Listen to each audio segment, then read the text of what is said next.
Hoax tentang Prabowo terlibat skandal pembelian pesawat tempur Mirage terus dimainkan lawan-lawan Prabowo untuk menjatuhkan Prabowo beberapa hari menjelang pencoblosan.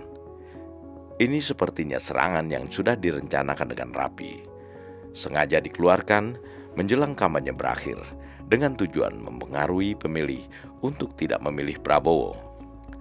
Sangat mudah sebenarnya memastikan bahwa kabar skandal pembelian pesawat tempur Mirage 2000-5 adalah hoax dan hanya karangan orang-orang yang frustasi melihat Prabowo Gibran semakin disukai dan dipilih rakyat Indonesia.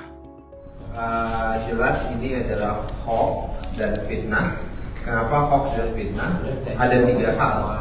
Hal pertama adalah tidak ada pembelian pesawat Mirage, even itu direncanakan, namun sudah dibatalkan. Jadi tidak ada pembelian pesawat Mirage dan artinya tidak ada kontrak yang efektif ya, di Kemhan terkait dengan pembelian Mirage.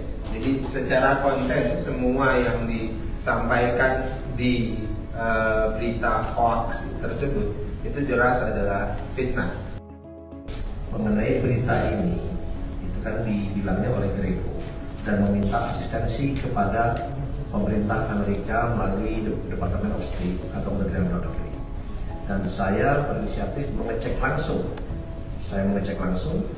Saya menelpon kepada Departemen of State Indonesian Desk dan saya menanyakan kebenaran dari berita ini. Saya kirim linknya ke mereka dan saya tanyakan apakah benar dari pihak Greco yang mengatasnamakan sebagai monitoring body anti-corruption meminta asistensi kepada pemerintah Amerika. Kemudian mereka melakukan pengecekan dan kembali ke saya beberapa jam kemudian dan mengatakan tidak pernah ada permintaan dari pihak yang namanya Greco mengenai hal asistensi ataupun meminta kerjasama pemerintah Amerika Serikat dalam rangka hal yang menunjukkan mengenai pembelian Mirage.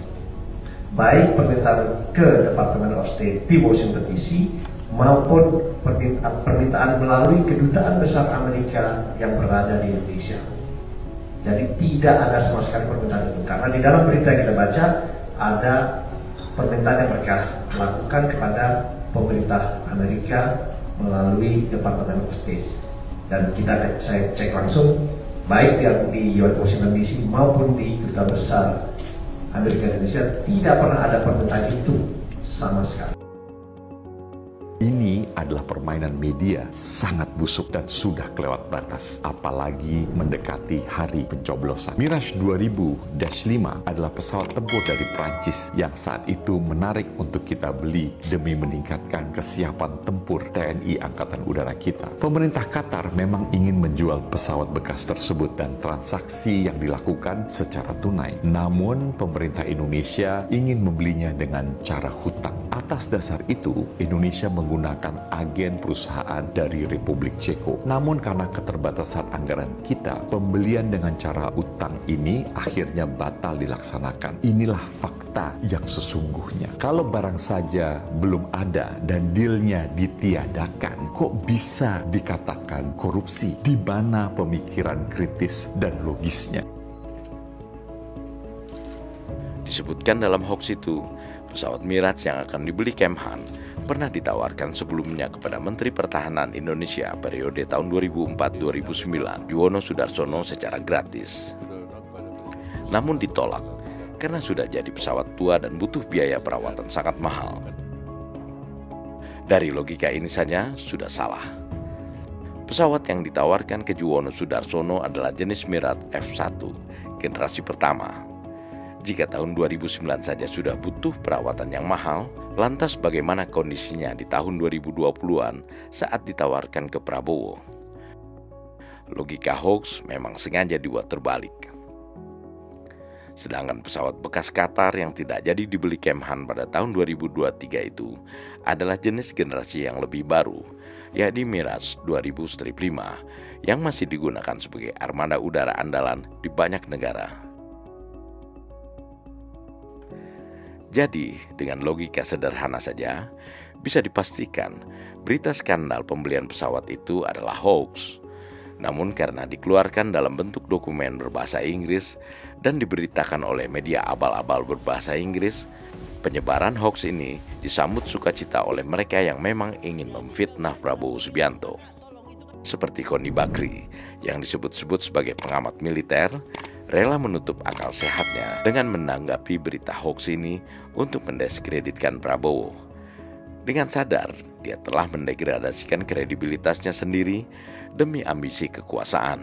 Bahwa pembelian Mirage walaupun batal, tetapi pembayaran 7% komisi sudah diterima cash, itu sudah rame di Uni Eropa, Pak. Yang mengangkat berita udah bukan berita ini, international news. Siap. Jadi barusan Pak Dasko bilang, kakak tolong itu kan belum confirm. Loh, gue nggak bisa stop, itu di dunia internasional. Ini bukan pamannya Gibran. Sementara beberapa buzzer pendukung paslon 01 maupun 03 terus melakukan penyebaran hoax ini, seolah mendapat bahan untuk menjatuhkan Prabowo jelang hari pencoblosan. Video atau informasi yang kamu lihat itu disebar oleh buzzer atau resmi dari tim ses sebuah paslon. Kalau buzzer saja, semakin dipertanyakan dong hoaxnya. Gosip ini yang dibahas buzzer 4 hari sebelum Pilpres, apakah bukan framing atau pembusukan politik? Saya mohon Anda semua untuk berpikir kritis, logis, menggunakan fakta dan data yang ada di hari-hari menjelang pemilu ini. Sangat kasat mata terlihat polanya. Ini pola yang selalu terulang pada setiap masa-masa akhir kampanye untuk menjatuhkan lawan. Sikap tegas akhirnya diambil tim kampanye nasional TKN Prabowo Gibran untuk menempuh jalur hukum. Karena hoax ini sudah masuk dalam kategori fitnah dengan motif yang sangat jelas, menjatuhkan nama baik dan elektabilitas pasangan Prabowo Gibran, nama yang dalam pemilu kali ini selalu unggul dan telah menjadi top of mind di masyarakat, sehingga diprediksi akan memenangkan Pilpres 2024 dalam 1 kali putaran. Prabowo Gibran, Man of Our Time.